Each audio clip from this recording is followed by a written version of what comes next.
Now, everyone has a doctor they think is absolutely fantastic, even though people think they're sort of a meh doctor. But I don't think any doctor is bad personally. But I want to talk about one doctor today. Just one doctor, no other doctors. And that is one of my favourites, one of the most underrated doctors, the most underrated episodes, the Seventh Doctor. Now, the Seventh Doctor's era was from 1987 to 1989, a very short-lived era. But for me, his era was probably one of the most impactful eras. So this is me defending the Seventh Doctor. I love this Doctor. He is my second favourite Doctor of all time. Now, what is the Seventh Doctor? Who is he? Now, the Seventh Doctor came in after the quite unpopular Colin Baker Doctor.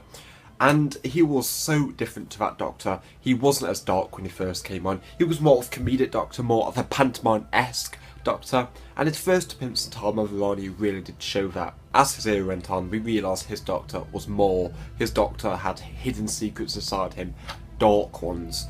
This Doctor wasn't manipulative. If you have seen the episode Curse of Fendrick, you know what I'm on about when I say that. And this is why I really think people overlook his era a lot. And it really annoys me why people do that, because the show ended back in 1989 and that was his final series as the Doctor, and in that series we had some of the best episodes of all time. I actually think so. I love them episodes, the fact that they're dark, the plot's creepy. Let's start with the first story here, Greatest Show in the Galaxy. Now this story is absolutely fantastic. It's creepy.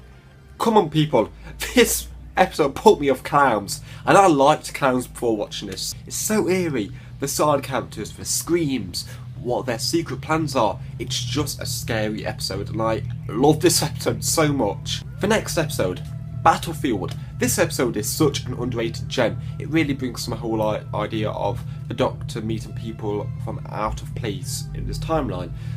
In this episode, they think he's Merlin, another incarnation of the Doctor that we really haven't met yet, so maybe we'll meet this incarnation. And the last two I want to speak about is the Curse of Fendrick and Ghostlight. Now, I'll start with Ghostlight. Ghostlight, this is such one of the most underrated episodes I've ever seen in my entire damn life. This episode is such a great character piece for Ace herself, and this episode has such a creepy element to it. It's just, guys, it just feels different to a Doctor episode in a good way. Not a gunfighters way, because that's not a good feel different. No, really isn't. But this episode brings the idea of the Doctor doing things on purpose. Just, on purposely doing this to Ace herself, bringing her to this place that she didn't want to ever visit again. This episode is such a gem to watch, and if you've not seen it, I have to recommend it. It's a love or hate it episode, but I loved it, and I think if you're a fan of the Seventh Doctor's era or things I'm into, you'll love this. And the last one I really want to mention is The Curse of Fendrick.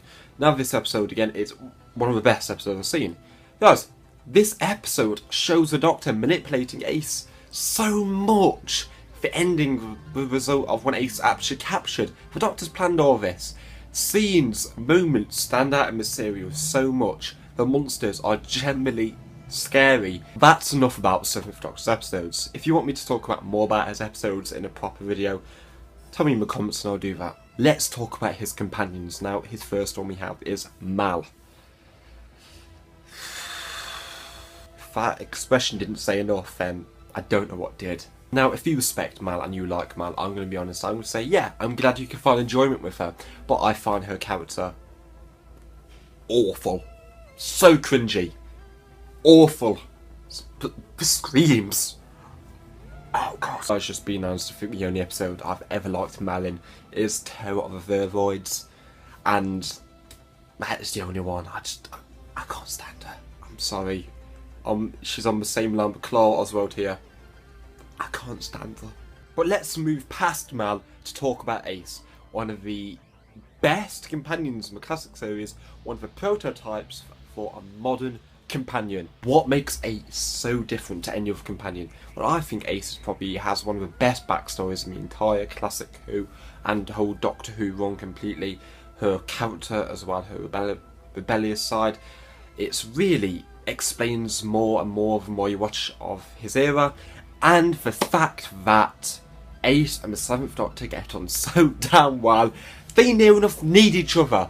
Ace and the Seventh Doctor are just perfect. Ace is also the first companion to bash a Dalek in the face with a baseball bat, so that is actually pretty awesome. Not to forget the whole 80s theme she has with a whole massive jukebox walking around with the whole baseball bat with fucking bombs in a bag. Oh, Ace, I do love you. The 7th Doctor's era was seriously the most underrated eras of Doctor Who completely. For me, it was dark, it was mysterious, it was creepy. The personality of the 7th Doctor was so scary sometimes because he didn't know what he was going to do. His episodes was severely underrated. Curse of Endrick, Ghostlight, they are just two that come to my head. And of course, Remembrance of the Daleks. He makes a Dalek destroy themselves by telling them they're worthless. People, take that in. Yes, the 7th Doctor's companions may have been very short. Mel, yeah, she was never a great companion. I've never really liked her, to be honest. As I said, I've only liked her in Terror of the Vervoids. But she was okay. But Ace, she was one of the best companions from the new era. She's a fan favourite, and I really wish they would continue her storyline somehow or explain it in the show. Or we meet her, because I know she went off to Gallifrey after the show ended. And since Gallifrey is back, maybe Ace can return. So thank you very much for watching. I hope you enjoyed this video. I hope you have an amazing day. See ya.